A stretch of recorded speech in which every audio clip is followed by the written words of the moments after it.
The Commemoration of Atatürk Youth and Sports Day is an annual Turkish national holiday celebrated on May 19 to commemorate Mustafa Kemal's landing at Samsun on May 19, 1919, which is regarded as the beginning of the Turkish War of Independence in the official historiography.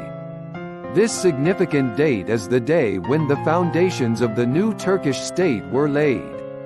Atatürk started the Great Speech with this event and marked his birthday as May 19. Who was Atatürk? Mustafa Kemal Atatürk, also called Mustafa Kemal Pasha, was a soldier, statesman, and reformer who was the founder and first president of the Republic of Turkey. He modernized the country's legal and educational systems and encouraged the adoption of a European way of life, with Turkish written in the Latin alphabet and with citizens adopting European-style names. Atatürk rescued the surviving Turkish remnant of the defeated Ottoman Empire at the end of World War I. He galvanized his people against invading Greek forces who sought to impose the Allied will upon the war-weary Turks and repulsed aggression by British, French, and Italian troops. Through these struggles, he founded the modern Republic of Turkey, for which he is still revered by the Turks. He succeeded in restoring to his people pride in their Turkishness, coupled with a new sense of accomplishment as their nation was brought into the modern world. Over the next 2 decades, Atatürk created a modern state that would grow under his successors into a viable democracy. The Ottoman Empire at the time had been carved up as a result of its ill-fated decision to join World War I on the side of the Germans.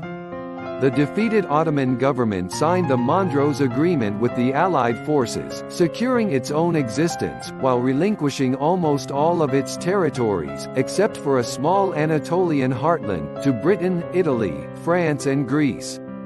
The Mondros Agreement, designed to decimate the Ottoman nation, was being implemented step by step under the watch of the surrendered Ottoman government. The final insult to the Ottomans came with the invasion of Izmir by the Greek army and its violent advance into Anatolia.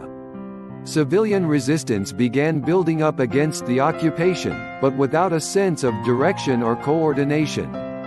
During those dates, Samsun, which was strategically important for occupation forces and a safe gateway to the central Anatolia, was under the reign of English troops.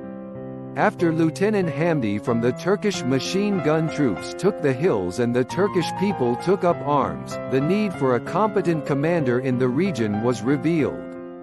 This situation created an unequaled opportunity for Mustafa Kemal, who was worrying for his country and wishing to do something. Also, irritated by the signs of resistance in Anatolia, the Allied forces asked the Ottoman government to dispatch an inspector general of the Ottoman armies to Anatolia to quell these unrests, restore the command structure in the dispersed Ottoman armies and crush the budding resistance. Mustafa Kemal, whose public and military standing was solidified as the military commander who won the Ottoman victory in Gallipoli, managed to be assigned to this post. Atatürk got aboard the steamer Bandırma from the Galata port with 18 people around him and the captain Ismail Hakkı Giresu.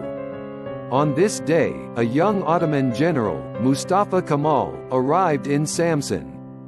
The man, who would later be known to the world as Mustafa Kemal Atatürk, stepped ashore on this small Black Sea coast town to embark on a journey, which would ultimately create the Republic of Turkey and a new nation.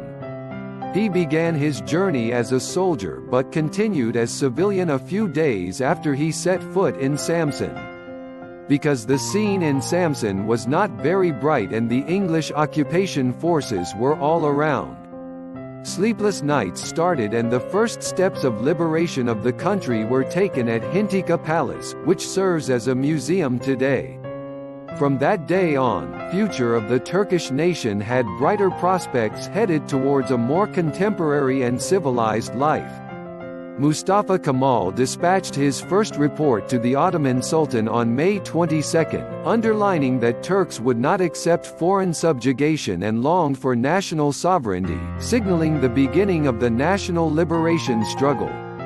Realizing that Samsun, already under British occupation and surrounded by Greek irregular forces, was no longer safe, Mustafa Kemal moved his staff to Havza, about 85 kilometers inland, on May 25. On May 28, 1919, he sent telegraphs to the commanders and governors from Havza, saying, "People everywhere protest against enemy attacks by organizing demonstrations." With these demonstrations, Mustafa Kemal wished the public to fuse, wake up and turn towards a common goal. For this purpose, on May 30, 1919, the first rally was held in the basin. The most magnificent of the protest rallies were held in Istanbul. The first reaction of the occupation forces that were disturbed by the Istanbul rallies was to recall Mustafa Kemal by pressing the government. Mustafa Kemal, who did not accept return, showed his determination to protect the interests of the nation against the Istanbul government and the occupation forces. Mustafa Kemal took the leadership in convening two national congresses with representatives from all over the empire in Erzurum and Sivas, followed by the forming of a national parliament in Ankara on April 23, 1920. He was elected as commander-in-chief and organized the remaining Ottoman forces, as well irregular forces under the Ankara government's central command, creating a new army that eventually defeated the occupying forces. The Turkish War of Liberation lasted 4 years and culminated in the international recognition of Turkey's borders through the Treaty of Lausanne July 24, 1923 and the founding of the Republic of Turkey on October 29, 1923. On May 19, 1936, Mustafa Kemal Atatürk made a conversation with his close friends Sukru Kaya, Rusin Eşref Unaydın, Kilik Ali, Salah Bazik, Mehmet Saydin and Nuri Konker at the Dolmabahce Palace in Istanbul. Atatürk asked them, "Do you know what today is?"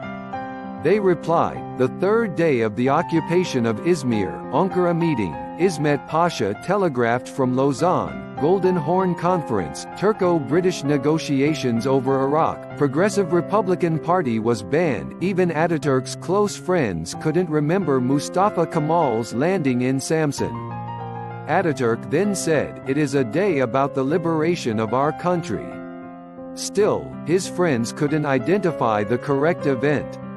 Sometime later, Sukru Kaya said, "Was this the day when you left Istanbul?" And Atatürk replied, "You came closer. It was the day that we landed in Samsun." Atatürk went on to say, "This day will be a festival that we'll celebrate." Next year, May 19, was celebrated with Sukru Kaya's arrangement. Atatürk declared May 19 as a national holiday dedicated to Turkish youth and sports. The holiday continues to be celebrated today in Turkey as Atatürk Remembrance, Youth and Sports Day. As a result, the significance of May 19, 1919 lies in its being the first day of liberation of Anatolia from the occupation of imperialist states who sought to share it between themselves. In other words, May 19 is the day when the Turkish War of Independence started. With this day, a fully independent Turkish nation was saved from being kept captive. While the Turkish nation was looking for ways of liberation in challenging living conditions and an environment of depression, the great leader Mustafa Kemal Atatürk set foot on Samsun and paved the way for independence.